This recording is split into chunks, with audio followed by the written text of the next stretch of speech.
Praise the Lord. എൻ്റെ പ്രിയരെല്ലാം സന്തോഷമായിരിക്കുന്നല്ലോ. കർത്താവിൻ്റെ സാന്നിധ്യം നിങ്ങളുടെ കൂടെ ഇരിക്കട്ടെ. അവിടുന്ന് നിങ്ങളെ അനുഗ്രഹിക്കുമാറാകട്ടെ.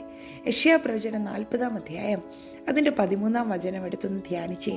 അവിടെ ഇപ്രകാരം എഴുതിയിരിക്കുന്നു: ഉള്ളം കൈകൊണ്ട് വെള്ളം അളക്കുകയും ചാണുകൊണ്ട് ആകാശത്തിൻ്റെ പരിമാണം എടുക്കുകയും ഭൂമിയിലെ പൊടിയൊക്കെയും നാഴിയിൽ കൊള്ളിക്കുകയും വെള്ളിക്കോൽ കൊണ്ട് പർവ്വതങ്ങളെയും തുലാസ് കൊണ്ട് കുന്നുകളെയും അളക്കുകയും ചെയ്യുന്നവൻ, തൂക്കുകയും ചെയ്യുന്നവൻ. ഇതാരാണെന്ന് മനസ്സിലായോ? നമ്മുടെ സർവശക്തനായ ദൈവം. കർത്താവിൻ്റെ ശക്തിക്ക് അന്തമില്ല, അവിടുത്തെ ജ്ഞാനത്തിന് അന്തമില്ല. ദൈവം ആരാണെന്നുള്ള ബോധ്യം നമുക്കുണ്ടെങ്കിൽ, നമ്മളുടെ ഉള്ളിൽ വാഴുന്നവൻ എത്ര വലുതാണെന്നുള്ള ബോധ്യം നമുക്കുണ്ടെങ്കിൽ പിന്നെ എന്തിനാ ഭാരപ്പെടുന്നത്? ഇന്ന് പ്രഭാതത്തിൽ ഞാനൊരു ശബ്ദം കേട്ടു. അതിങ്ങനായിരുന്നു: എത്ര പഴകിയ വിഷയമാണെങ്കിലും, അത് എത്ര വർഷമായതാണെങ്കിലും, എത്ര നാളുകളായി ഭാരപ്പെടുന്ന വിഷയമാണെങ്കിലും, കർത്താവ് ഒന്ന് നോക്കിയാൽ, അവിടുത്തെ കരം ഒന്ന് നീട്ടിയാൽ ആ വിഷയത്തിന് പരിഹാരമാണ്. നാം ചില സമയങ്ങളിൽ വിഷയത്തിൻ്റെ പഴക്കം പറഞ്ഞ് ഭാരപ്പെടാറുണ്ടല്ലേ. ഇതേറിയ നാളായതാ, ഇത് ഒത്തിരി നാളായതാ, ഒത്തിരി കൊല്ലങ്ങൾ കൊണ്ട് അനുഭവിക്കുന്നതാ, ഒത്തിരി വർഷങ്ങൾ കൊണ്ട് സഫർ ചെയ്യുന്നതാ, ഇതിൽ നിന്നൊരു മോചനം ഉണ്ടാകത്തില്ല, ഇതിനിയും എന്തൊക്കെ പറഞ്ഞാലും ഇങ്ങനെ തന്നെ ആയിരിക്കും എന്നൊക്കെ നാം തന്നെ പറയാറുണ്ടല്ലേ. ഇന്ന് പരിശുദ്ധാത്മാവ് നമ്മളോട് പറയുകയാ, ഇല്ല, കർത്താവിന് കഴിയാത്തതൊന്നുമില്ല. നമുക്കറിയാം, സമുദ്രത്തിന് അതിരിട്ടിരിക്കുന്നത് എന്തുകൊണ്ടാ? വെറും മണൽ കൊണ്ട്.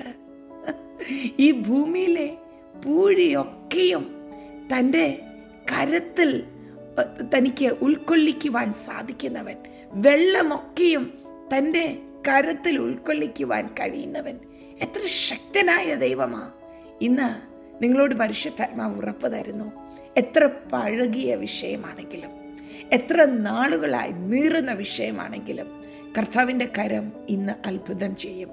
അവിടുത്തെ കരം ഇന്ന് നമുക്കായി നീട്ടും. അതിൻ്റെ മുമ്പിൽ ഒരു വിരോധ ശക്തിക്കും നിൽക്കുവാൻ സാധിക്കത്തില്ല. ഇന്ന് ഏത് വിഷയത്തിലാണ് ദൈവിക ഇൻ്റർവെൻഷൻ ആഗ്രഹിക്കുന്നത്? നിയമപരമായി ഒരു ദൈവിക ഇടപെടലിനായി നിങ്ങൾ കാത്തിരിക്കുകയാണോ? ഏറിയ നാളുകളായി പേപ്പേഴ്സ് സബ്മിറ്റ് ചെയ്തിട്ടും അതിലൊരു ചലനമില്ലാതെ ഭാരപ്പെട്ടിരിക്കുകയാണോ? പരിശുദ്ധാത്മാവിൽ ഞാൻ പറയട്ടെ, അവിടുത്തെ കരം നീട്ടും. അതിനെ തടുക്കുവാൻ ആർക്കും കഴിയത്തില്ല. അവിടുത്തേക്ക് അസാധ്യമായതൊന്നുമില്ല.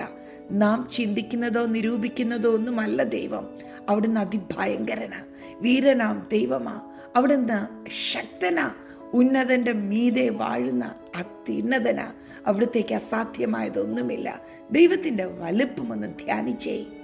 വിഷയങ്ങൾക്ക് എല്ലാത്തിനും പരിഹാരം ഈ ദിവസങ്ങളിൽ തന്നെ ആ വലിയ കർത്താവ് കൽപ്പിക്കും. ഇന്ന് തന്നെ കൽപ്പിക്കും. ഇന്ന് തന്നെ ചില അത്ഭുതങ്ങൾ കാണത്തക്കവണ്ണം നിങ്ങളുടെ കണ്ണുകളെ ഹോളി സ്പിരിറ്റ് തുറക്കുമാറാകട്ടെ. പ്രാർത്ഥിക്കാം. അപ്പാ, അങ്ങ് എത്ര വലിയവനാ, അങ്ങ് എത്ര ഉന്നതനാ, അങ്ങ് എത്ര ഭയങ്കരനാ, അങ്ങ് ശ്രേഷ്ഠനാ. അങ്ങയുടെ വലുപ്പത്തെ ഞങ്ങൾ ധ്യാനിക്കുന്നു. ഹല്ലേലൂയ. ശത്രുവിൻ്റെ തന്ത്രങ്ങളൊക്കെ അങ്ങയുടെ മുമ്പിൽ വെറും നിസ്സാരമാണല്ലോ. Thank you Lord. എൻ്റെ പ്രിയപ്പെട്ടവർക്ക് വേണ്ടി ഞാൻ പ്രാർത്ഥിക്കുന്നു. കഴിഞ്ഞ ഏറിയ നാളുകളായി സഫർ ചെയ്യുന്ന വിഷയങ്ങളുടെ മേൽ കർത്താവിൻ്റെ കരം ഇപ്പോൾ ചലിക്കുന്നതിനായി സ്തോത്രം. ചില അത്ഭുതങ്ങൾ, വീര്യപ്രവൃത്തികൾ ഇപ്പോൾ സംഭവിക്കുന്നതിന് നന്ദി. ഞാൻ എൻ്റെ പ്രിയരെ ബ്ലെസ് ചെയ്യുന്നു. ഞങ്ങൾ അങ്ങയെ സ്നേഹിക്കുന്നു നാഥ. മഹത്വപ്പായിക്ക് യേശുവിൻ നാമത്തിൽ തന്നെ ആമേൻ. Bless you.